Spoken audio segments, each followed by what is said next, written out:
Confident, confident, confident. I can be confident, confident, confident, confident. I can be confident at work. Hello and welcome to episode 109 of the Confident at Work podcast. I'm your host and your confidence coach, Anna Manning. And today we're talking about worrying about what people think at work. I've had a recent example of this. So you may have noticed that there is a jingle, like a theme song at the beginning of the podcast. Confident, confident, I can be confident at work. Yes, you know the one. You may have noticed, if you're a listener to the podcast, that just slipped its way into the podcast about 5 episodes ago. About a year ago, I happened to casually mention to someone, "Oh, do you know, I'd love like a theme song for the podcast. I'd love like a little jingle." I used to listen to this local radio station called Hallam FM. If you lived near Sheffield in the UK, you may have listened to Hallam FM. Anyway, I used to listen to Hallam FM when I was a kid, and they had these little jingles. I loved them, and they really stuck in my head. But when I told this person, "Oh, I'm thinking of having a jingle for the podcast," they like screwed their nose up and kind of said, "Oh, that's really naff." And I was like, "Oh, maybe that is naff." So I didn't go ahead with it. I put it on the shelf. A year later, I listened to this brilliant podcast and they have this cool little theme song, this cool little jingle at the beginning of their podcast. And I was like, no, this is a good idea, and I'm going to have my own. Anyway, I looked up the woman who wrote it. She was in New York. Her name is Melissa. Shout out to Melissa at Making Audio Magic if you want your own theme song. So fast forward, I've got the mix. We're ready to go. I'm thinking about putting it on the next podcast episode, and suddenly I'm worrying about what everybody is going to think. Now, I'm not an excessive worrier about what everyone's going to think. I would say a lot of my clients are. That is a particular affliction for them. It's not a particular affliction for me generally, but everyone has those moments. We all have those moments where we suddenly become aware of what everyone else might be thinking in relation to something that we're doing or not doing. And that was what happened to me when I put out this podcast jingle. I was suddenly like, what is everybody going to think? And I noticed it because it was quite unusual for me to think like that. And I coach on this fairly frequently, like worrying, what feels like excessive worrying about what people are going to think at work. And obviously, I'm not immune to that. I worried about what you would think about this podcast jingle. I wondered if you would think, "Oh my God, that is so naff. That is rubbish." Like, I worried about what you would think. And then I realized that you might think all kinds of things. You might think nothing.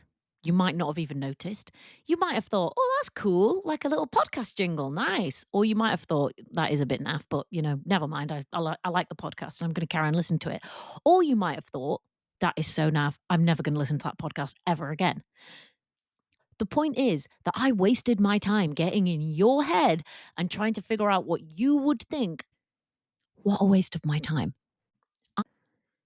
So if you find yourself, like me, worrying about what people are going to think at work, either about something you've done, something you've not done, something you've produced, something that you've said, some failure that you've had, some success that you've had, even, you're not alone. And in this podcast episode, I'm going to try and help you see what's going on under the hood when you're, I'm going to say, excessively worrying about what people think, but take that to mean we all worry about what people think sometimes. It's normal. But this is the kind of excessive worry, you'll know if this is you, that actually just gets you down and gets in your way and probably is pretty annoying and exhausting for you at work. So why do any of us care about what people think? Well, we're social creatures, right? We live in society, we live in community, we live in family, we live in workplaces, we have colleagues, we have clients. All of us have to work by forming and maintaining relationships with people. That's a given if you're a human. Very few people take themselves off to live in the wilderness as a hermit. We are connected, we are in community. There is a risk that people will have thoughts about the stuff that we do. And for some of us, that leads to this position where we're constantly in the heads of other people, wondering and worrying about what it is they might be thinking about us at any given moment. And this worrying about what people think was part of the low confidence cycle. Now, if you don't know, the low confidence cycle and the high confidence cycle is a tool that I've created to help you identify habits and behaviors that will keep your confidence lower at work, and habits and behaviors you probably want to adopt if you want your confidence to be higher. I will leave a link in the show notes so you can look at them. But this is actually in there. Excessive worrying about what people think at work is already in that low confidence cycle. It just has a slightly different name. So there's three parts to the low confidence cycle. The first one is how you manage yourself, so your self-management. The second one is around standards, so the standards you set for yourself. And the third one is around feedback and acknowledgement. And this worrying about what people think is self-management. So poor self-management probably for most people includes how you are being perceived. So, an excessive focus on how you're being perceived. I want you to think about if this is you and you worry a lot about what other people are thinking, where and how it has an impact for you in your workday. So, we're going to get to what's this all about and then what you can do about it. But first, I want us to check in and take a minute to think about where is it happening? And I'm going to share a few places where my clients have told me that excessive worrying about what people think is coming up for them. So you just see if you can tick any of these. So the first thing that I see is I have an idea to share. I have something I want to say, but I'm worrying about what people will think about the idea, about me, about my delivery. So I'm really checking that contribution before I speak. Then I may be excessively worrying about the contribution after I've spoken. And that might be tearing the contribution to shreds in my mind, ruminating, going back over things. Why did I say that? What will they think? How did I look? How's that coming across? Is that going to have an impact on my reputation? And let me tell you that not all of this is going to be that obvious to you. All that worry about reputation and how it's going to look and the impact it's going to have on you, it probably isn't that obvious to you that that's what you're actually thinking. It'll just be this weird, like, cloud of worry that will probably overtake you. But when I've lifted the lid with clients, that's actually what's underneath it. Another example is putting yourself out for an opportunity that you want. You might think, oh, what are people going to think? They're going to think, what's she doing that for? Or why has he got that role? Or somebody else would do that better. There's all those moments around putting yourself out there, whether it's for an opportunity, a project, a job, a particular piece of work to lead something that you might worry about what other people are going to think in relation to that. Maybe it's around challenging. So, challenging a client, challenging your board, challenging your boss, challenging somebody in your organization, or challenging a societal issue, or someone who's being racist on the bus. All of those things can be difficult to do. And one of the difficulties can be I'm going to worry about what people are going to think about me if I do that. When you're doing something new, this might come up for you. Doing something for the first time, it's new. You don't know whether you can get it right. You don't know how it's going to turn out. You don't know if it's going to be perfect. And you may be worrying about what people are going to think about that. How are they going to perceive you? How are they going to think about you? Are you not going to be an expert in their mind anymore? Will they trust you? Will it damage your reputation? If you make a mistake, there may be excessive worry there about what people are going to think. And this is a flashpoint for a lot of people's confidence. What are people going to think if you make a mistake? How are they going to think about you? Will they pass over you for opportunities in the future? So, overall, you're probably getting from these examples that worrying about what people think not always, but it can become a driver in terms of the actions that you take or the actions that you don't take. So let's say that worry is all consuming. You may just not take the opportunity. You may just not say the thing. You may not give the challenge. You may work so excessively to make sure that you never make a mistake. And if you make one, you may cover it up. What is the level at which this impacts you? Does it actually prevent you or stop you from doing things? For some people, that is the case. For other people, it might be that they do the thing anyway, like they make the challenge, they say the contribution, they go for the thing, but that's accompanied by so much worrying about what other people think that it's exhausting and difficult for them to do those things. I've got clients in both camps, but just know what that is for you.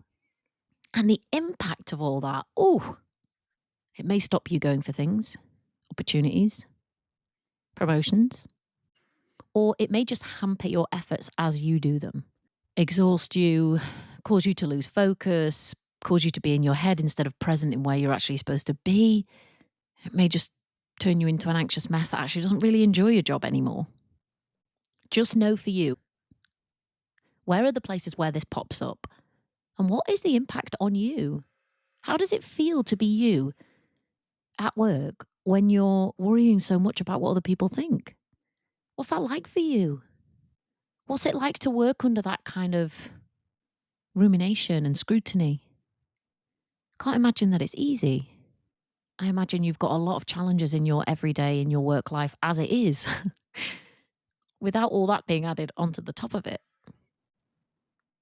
So, what's this all about? Why would we spend so much time worrying about what people think of us?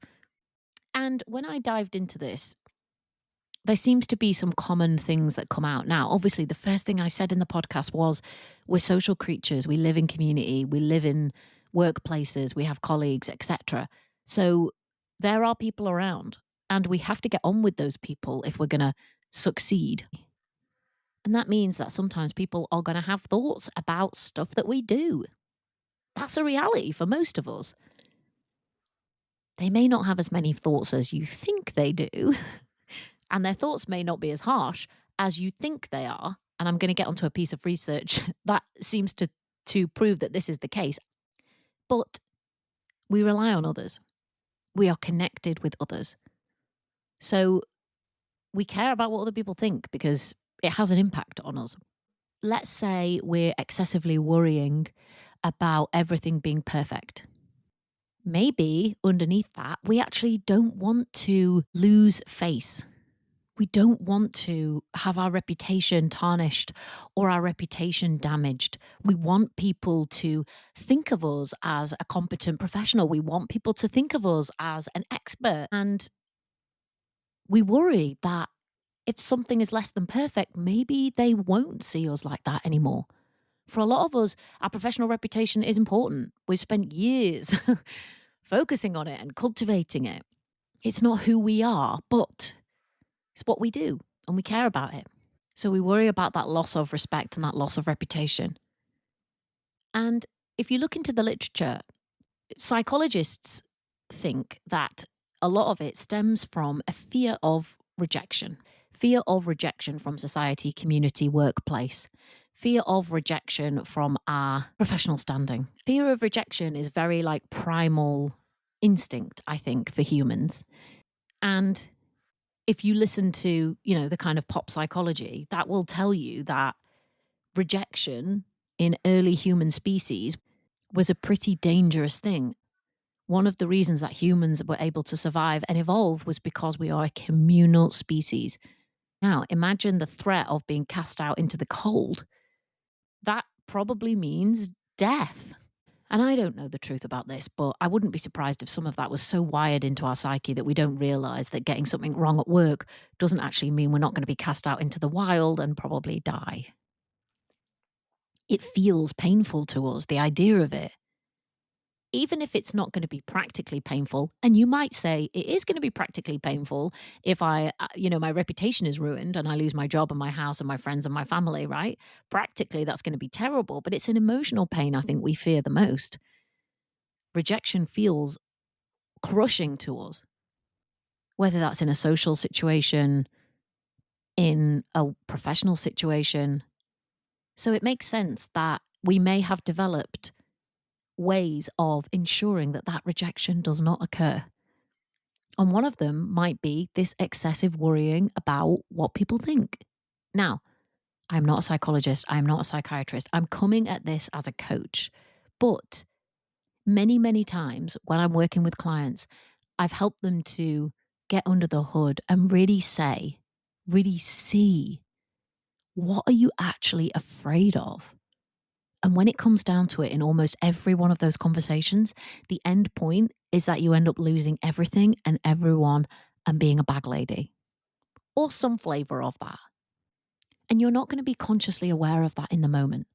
When you're excessively worrying about the comment that you made in that meeting, you're not going to connect it to the fact that you're really afraid of becoming a bag lady who's rejected by everyone. But when I go through it with clients and we say, what are you actually afraid of? Like, then what? Then what? Then what? And they're like, I'm going to end up as a bag lady all alone. Well, that's quite a frightening prospect for most people. And so maybe some of this excessive worrying is preventing that which you fear the most from actually happening. Or is it? A lot of the time, we've set up these adaptive coping mechanisms to prevent something that we're afraid of. But when we really get down to it and when we really start looking at them, we're like, is that even that effective? Does it even work to do that? Sometimes these habits and these protective patterns that we form end up actually being counterproductive. And in this case, I think this is one of them. Yes, you may want to care about what people think. You may want to care about your reputation. You may want to, have ways of evaluating your contribution and your progress. All of that is probably good. But this excessive worrying about what people think, I don't see that working out that well for people. It's like something that's just tipped too far. And as you know, anything that's tipped too far can become a bit of a problem. I did some research on the research when I was making this podcast episode for you. And one of the really interesting ones that I read, it's actually quite old now, I guess, in research terms, because it's from 2001, but I couldn't actually find anything that updated it, but I thought it was interesting. And research piece was called Do Others Judge Us as Harshly as We Think? Overestimating the impact of our failures, shortcomings, and mishaps. And I'll leave a citation in the show notes so you can look at it if you want. But the abstract says when people suffer an embarrassing blunder, social mishap, or public failure, they often feel their image has been severely tarnished in the eyes of others. 4 studies demonstrate, so this was a meta analysis looking at 4 studies, that these fears are commonly exaggerated.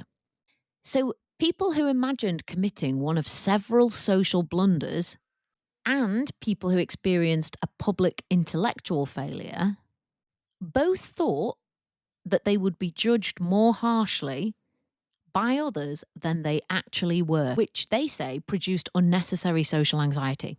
So they overestimated how harshly people would judge them. And then they asked people to judge them, and they did, and it was less harsh. So I wonder whether that gives us a little clue that actually we might not even be that great at estimating how other people are thinking about us or how other people are judging us. In our mind, when we're excessively worrying, everyone's thinking about us, everyone's judging us, and probably in our head, that judgment is quite harsh. Well, the research suggests that we overestimate the level of judgment that people make and the harshness of the critique, which I thought was interesting. So, what to do if this is you and you're like, yeah, I worry probably excessively about what people think about me at work? I have a few ideas. Now, I'm not sitting down with you figuring this out as a two-way process, which if I was coaching with you individually, that's what I'd be doing. But I've raked through my brain, I've looked at the research, and I've thought about the times where I've coached individuals on this particular issue to pull out some things that I think would help you without me having to speak to you individually. And the thing I said about being afraid of becoming a bag lady who's completely rejected by everyone, that is a very common thing. So I don't think that this problem and the solutions to it are completely individual. I think it's part of a collective thing that a lot of people can feel the same and think the same about. So hopefully some of these tips are going to be useful to you. So what I want you to do first is figure out whether this worrying excessively about what people think is actually completely isolated or whether it's connected to a wider issue. And the way that you can do that really easily is to go and take the confidence assessment. So if you haven't already taken it, the confidence assessment is a free resource that's connected to the podcast. And what it enables you to do is check whether you're actually in a low confidence cycle. So I mentioned that low confidence cycle earlier, and it talks about self-management, standards, and acknowledgement and feedback. As I said, worrying about what people think is in this first component, self-management. But I want you to check and I want you to know for you whether worrying about what people think is just a part of that low confidence cycle. It's connected to another group of habits and behaviors which you need to be aware of. And if this excessive worrying about what people think is actually connected to a wider ecosystem of habits and behaviors which you can change, so figure that out. Is this isolated or is it part of a wider ecosystem of habits and behaviors which are keeping your confidence lower than it could be at work? The next thing that I think is useful is to actually verbalize, if you can, what's going on underneath. So when we're excessively worrying about what people think, my experience is that we may not even notice that that's really what's happening. We may notice that we're procrastinating on something. We may notice we're hesitating. We may notice that we're second guessing something or we're putting something off. If that's happening, what may be behind it is you worrying about what people are going to think. So you may not want to submit the piece of work. You may not want to commit to saying a particular thing, or you may not want to commit to a decision or a course of action, because you're worried about what people think.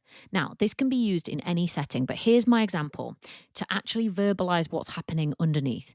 In my podcast jingle example, I noticed that I was like, maybe I'll do it next week. And I was like, what's actually going on there? Why would I do it next week? I could do it this week. I'd planned to do it this week. So I verbalized what's happening underneath. And I can't remember the exact words, but it sounds something like this. Right, Anna, what's going on here? Why are you putting it off until next week? And I say, I'm worried that people are going to think that it's stupid. I say, okay, and then what? And then I'm worried that they're going to stop listening to the podcast. Okay, and then what? And then I'm worried that nothing that I do is going to work and the business is going to end up failing. Okay, and then what? And then I am not going to be able to pay my mortgage. So I just verbalized what was actually going on underneath. And I might have said, which I didn't say, but now I'm listening to that, I can see what it actually was. And you might have already spotted it. 10 points if you have. I'm worried about people rejecting me. I'm fearful that people are going to reject me if I do this, if I put this out. I'm worried that people are going to reject me. Now, was that immediately obvious to me? No, I didn't even realize until I just said it to you now. I wasn't putting that podcast jingle out because I was worried that people were going to reject me because of a podcast jingle. And now I actually know that that's what, that was the truth. That was verbalizing what was actually going on underneath. Now I can see, oh, do you know what? Actually, it's okay. It's a podcast jingle. If somebody rejects me because of it, then all right, I'll just get on with my life. Like, you can hear me now just coaching myself there. That's a freeing moment for me to actually realize what I was actually afraid of was you rejecting me. And once I could actually see that, I felt my tummy go. I felt I could take a deep breath in. You'll notice that my tone just changed. The thing I was actually afraid of is like, I don't actually have to be afraid of that. It's okay. And when I know it's okay, I can just put the podcast jingle out and go with it. So can you verbalize what's happening underneath? And if it's to do with this excessive worry and you identify with that thing about being rejected, you could just maybe ask yourself, when you notice the worrying, what am I actually afraid of? What's actually going on here? Am I thinking that people are going to reject me if I say this a bit wrong? Or if this isn't perfect? Sometimes we just need to be acknowledged. Sometimes we just need to verbalize what's actually going on. And most of the time, that's quite hidden from us. So let's bring it out into the light instead of keeping it hiding. Because when we keep it hiding and we just keep pushing things off and throwing things to the end of our desk, metaphorically, that worrying will continue. It thrives in not being faced. So the next tip came from a former client of mine. And we had a very hilarious and wonderful time coaching. She excessively worried about what people thought. And I did check with her whether it was okay to share this on the podcast. And she said, yeah, sure, go for it. She decided that the way she would change the habit of this worrying about what everybody thought was she would just decide how many shits she had to give in a day. She was like, I've got a limited number of shits to give. And I was like, all right, how many have you got? And she was like, I've got 10 shits every day, no more. So I was like, fine. Well, what if you actually just create 10 little paper shits? And as the day goes on, they go in the toilet or in a bucket or whatever. And then you're out of shits. So she was like, all right then. And that's the kind of amazing thing that can happen when you're coaching. You can create some paper shits and use them to change people's habits or change your own habits. Anyway, it was so successful for her that I think you may want to use it. If you identify with this, like I have a limited amount of shits to give. And this excessive worrying is like me casting my worrying shits everywhere and it is exhausting. Maybe decide actively, bring your conscious mind on board here and be like, right, how many shits do we actually have to give in any given day? What do you actually have the capacity for? You might say 10, you might say 5, you might say 20, whatever. Now, if you're going to do it in the way she did, which I think was really, really effective, she actually created the paper shits. And when she'd worried about what somebody was thinking on a particular issue before she did it or after she did it, she would put one of the shits in a bowl and then they were gone. And it showed her, one, how many shits she was actually giving, because at the beginning she was getting through 10 in a morning. But then she was getting through 10 in a day. And then she was getting through 10 in a week. And then she didn't even get through 10 in a month at the end of our coaching. Absolutely brilliant. So find a way, maybe like this client, to figure out how many shits you actually have to give, or whatever version of that works for you. Your mind might have just gone on a creative spark and thought of a way that you can do it. But really what we're doing here is we're bringing it into conscious awareness.